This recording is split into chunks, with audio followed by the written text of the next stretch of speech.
अच्छा, Suparna Bhattacharya ji is here. Hello. Hello Ghalib भाई, कैसे हैं? मैं ठीक हूँ जी, आप कैसे हैं? सुनाएं, बस क्या चल हाल रहा है है। आपके? बस चल रहा है, दिन कट रहा है। हम बोल सकते हैं लॉकडाउन में कैसा होगा। खैर ठीक है गालिब भाई, आज लॉक एक नया डिस्कशन करता हूँ आपसे। मेरा एक दोस्त है, एज यूजुअल जैसे जनरली बातें या फिर ये होती रहती है, तो भाई साहब बोलते हैं कि भाई तेरे जो गॉड के जो व्यूज हैं, वो तुम्हारे लिए काफी ये हैं, कि जो बोलते हैं कि नेगेटिव साइड की तरफ जाते हैं कि all things are not always superstitious या फिर ये वो। And he was also from Christian background, तो बोलते हैं कि भाई तू एक बार मूवी देख a Passion of Christ, and even if you don't want to, I am not saying कि you should convert to Christianity और something like that, but those things actually happened. सो आपको क्या लगता है कि एक जो मैंने अभी तक वो मूवी देखी नहीं है, लेकिन जो नॉर्मल आर्गुमेंट जो मैक्सिमम क्रिश्चियंस या फिर ये देते हैं कि Jesus died for your sins, you are born sinner, ये आर्ग्यूमेंट जो मिलता है, ये आर्ग्यूमेंट बेसिकली एक पेसिमिस्टिक आर्ग्यूमेंट नहीं है कि मैं पूरी जिंदगी डिप्रेशन में बिता रहा हूँ, तो भैया मैं तो बॉर्न ही सिनर हूँ, और जब तक जीसस के थ्रू मेरे को रिडेम्पशन नहीं मिलेगा, then I would not be considered for heaven, even if that is considered as a place or a real place or not, which we are not sure about it. So आपका take क्या है इसमें? देखें, Christianity में ना एक doctrine है जिसे कहा जाता है डॉक्ट्रिन ऑफ ओरिजिनल सिन। ठीक है, ओरिजिनल सिन की जो डॉक्ट्रिन है उसके मुताबिक ये है कि जी आदम और हवा ने जो फल खाया था जन्नत ट्री ऑफ में या लाइफ है। गार्डन ऑफ ईडन, ठीक है, वो जो सिन है ना उस वो सब इंसानों के ऊपर है। ठीक है, फिर बाइबल में बार बार ये लिखा गया है कि इंसान गुनाह में पैदा होता है और गुनाह से पैदा होता है। यानी गुनाह क्या, माँ बाप जो आपस में सेक्स कर रहे हैं, बाइबल उसको भी गुनाह कह रही है कई जगहों पे। ठीक है, ओके। तो ये चीज है ओरिजिनल सिन के, इंसान पैदा ही गुनाह की वजह से होता है कि जी intercourse is a sin. Even के मियाँ बीवी के दरमियान भी इंटरकोर्स इज अ सिन, वो ये बात कर रहा है। ठीक है, तो जब वो ये बात कर रहा है तो इन द एंड क्या होता है, फिर वो ये समझते हैं कि इस गुनाह की जो बख्शिश है वो इंसान खुद नहीं करवा सकता। ठीक है, और जी। फिर पूरी एक डॉक्ट्रिन की बातें हैं, जैसे कि फिर बाइबल में कई जगह हैं जहां पे ये कहा जाता है कि खुदा ने इसके बारे में खुद ही प्रिडिक्ट किया हुआ था। जैसे कि जब इब्राहिम इसहाक को लेके जा रहा होता है, ठीक है, कुर्बान करने के लिए, तो वो जी। उससे पूछता है कि बाप, हमारे पास लकड़ियां भी हैं, हमारे पास पानी भी है, हमारे पास सब कुछ है, मगर हमारे पास बर्रा तो है ही नहीं अब। तो इब्राहिम उसे आगे से कहता है कि खुदा खुद प्रोवाइड करेगा। ठीक है, खुदा बर्रा खुद प्रोवाइड करेगा।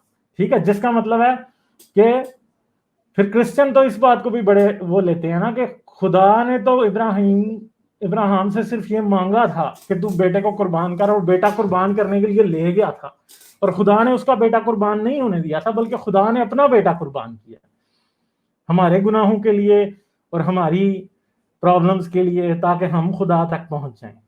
क्योंकि वो ये समझते हैं कि जब when man fell from grace, ठीक है, तो वो अपनी ताकत से या अपने कामों से दोबारा कभी भी खुदा का चहीता नहीं बन सकता। इसलिए उसे खुदा के बेटे का खून है जो कि उसे बनाता है दोबारा से इंसान का चहीता। तो बेसिकली तो ये आर्गुमेंट असल में, जैसे आप बात कर रहे हैं, कि बहुत ही पैसिमिस्टिक किस्म का आर्गुमेंट है। ये कहना कि हर इंसान गुनाह में पैदा हुआ है और उसे मसीह के खून के बगैर, यानी आप दुनिया में कोई गुनाह ना करें, एक बच्चा पैदा होता है, पैदाइश से लेकर मरते तक वो कोई गुनाह नहीं करता, मगर उस पर एक गुनाह जो उसके माँ बाप ने किया वो फिर भी है ही है। ठीक है, तो खुदा की नजर में वो फिर भी गुनाह से पाक साफ नहीं है, और उस गुनाह को और बाकी के सब गुनाहों को धोने के लिए फिर उसे खुदा के बेटे के खून चाहिए।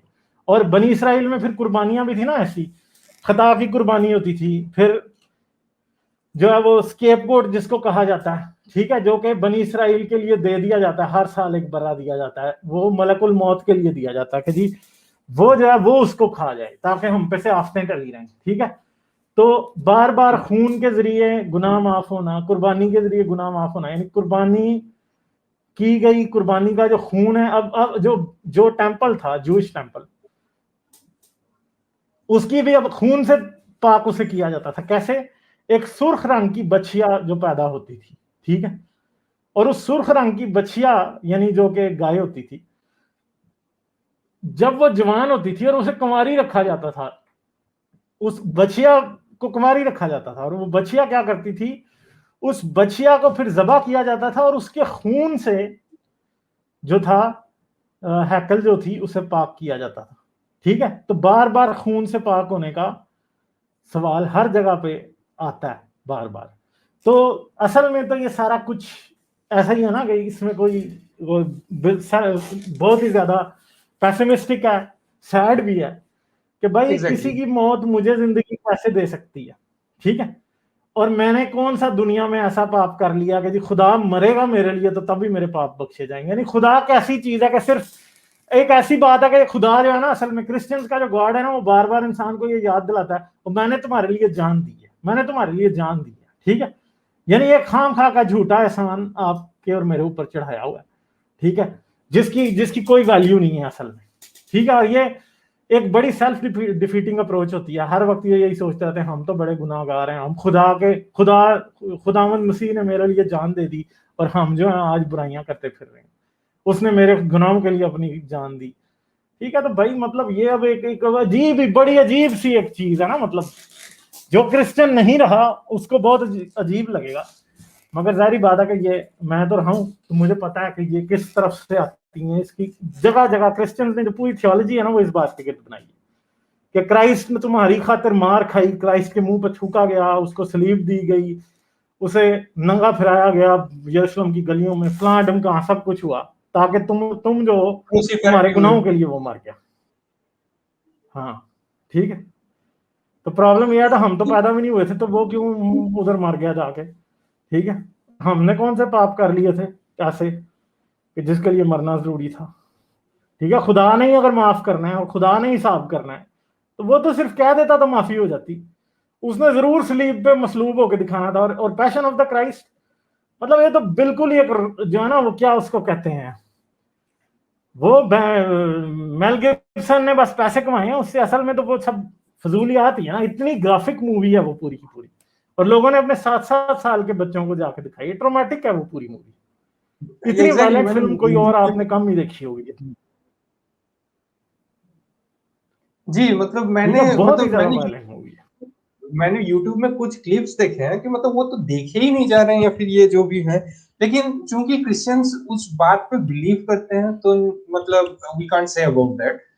सो डू यू थिंक गालिब भाई कि ज्यादातर मतलब जो हम लोगों के डिप्रेशन की जो वजह है वो एक तरह से ये भी है क्योंकि हम लोगों के दिमाग में बचपन से ही फीड की जाती है, मतलब मैं ये बात कर रहा हूँ जनरली अब्राहमिक फेथ की कि मैं पैदा ही गुनाह में हुआ हूँ, मेरी पूरी पूरी जिंदगी गुनहगार वाली जिंदगी है, and for salvation you have to do so and so things, you have to मतलब फॉलो 10 कमांडमेंट्स। आई थिंक इस्लाम में शायद 10 कमांडमेंट्स है भी नहीं, if I am not wrong. इसमें सो मुसलमानों को बस थोड़ा बहुत ही पता है उनके बारे में, मुसलमानों को कोई पता नहीं है। हाँ मतलब 10 कमांडमेंट्स इज मतलब सिर्फ ज्यूज और शायद क्रिश्चियंस के लिए है। सो मतलब ये आप बोल सकते हैं कि मतलब जो सीड ऑफ डिप्रेशन या फिर ये जो बोलते हैं कि मतलब जब एकदम बचपन से ही डाल दी जाती है कि भाई तुम ये काम करो, तुम वो काम करो, एक बहुत ही शेल्टर्ड, एक बहुत ही मतलब बोलते हैं कि बंद लाइफ जिसमें मैं फ्री नहीं हूँ। डू यू थिंक कि that is also one of the reasons कि मतलब ज्यादातर केसेस में हम लोग डिप्रेस्ड रहते हैं और मतलब वो डिप्रेशन फिर बाद में जाके फिर कुछ और बन जाती है और उसके भी अलग अलग साइड इफेक्ट्स है फिर ये और।